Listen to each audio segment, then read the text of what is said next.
Je pense qu'il y a une crise de la démocratie. Une crise de la démocratie qu'on trouve à tous les niveaux.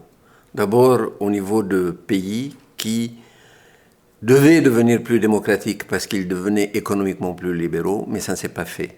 C'est un pari sur la création ou l'émergence d'une classe moyenne qui exige des droits politiques à côté des libertés économiques. Ça ne s'est pas fait. Ça ne s'est pas fait en Chine, ça ne s'est pas fait au Vietnam, ça ne s'est pas fait ailleurs, dans tous ces pays qui participent aujourd'hui au mouvement de globalisation.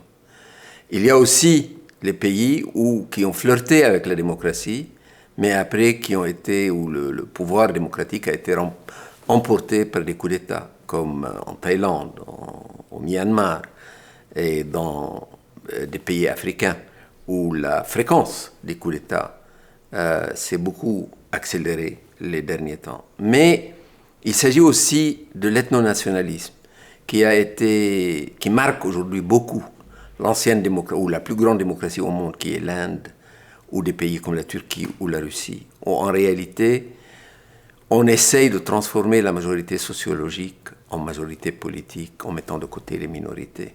Aujourd'hui, M. Erdogan, M. Poutine ou M. Modi veulent la majorité de la majorité. Pour M. Modi, c'est la majorité hindoue qui l'intéresse, quitte à ne pas avoir de vote parmi les 15% de sa population qui est musulmane. Pour Erdogan, ça veut dire la majorité panturque et sunnite, et plutôt que les Alevis et autres Kurdes. Donc cet ethno-nationalisme aussi est une menace sur la démocratie. Mais en Occident aussi, on voit un phénomène de fatigue générale.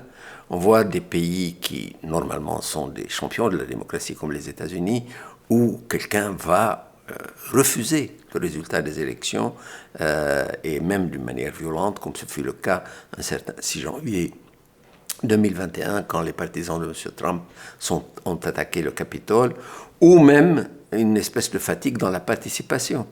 Un récent référendum français sur la durée du mandat présidentiel, il y a moins de 30% des Français qui sont allés dire s'ils préfèrent un quinquennat, un septennat, etc. Donc il y a un recul, il y a un repli de la démocratie, et c'est dommage, parce que le siècle avait commencé avec quelque chose d'autre, avec un moment historique où pour la première fois de l'histoire de l'humanité, il y avait plus de gens qui vivaient sous un régime démocratique que sous un régime autoritaire. Tel n'est plus le cas aujourd'hui. Je voudrais dire aussi quelque chose d'autre, et qui concerne plus précisément la capacité que nous avons de sortir de cette polarisation politique qui paralyse la plupart des systèmes politiques. Il faut à tout prix que nous redonnions leur valeur aux idées plutôt qu'aux signes de naissance, la couleur de peau, la langue, la religion, etc. Si on ne sort pas de cette polarisation culturaliste, on ne va nulle part.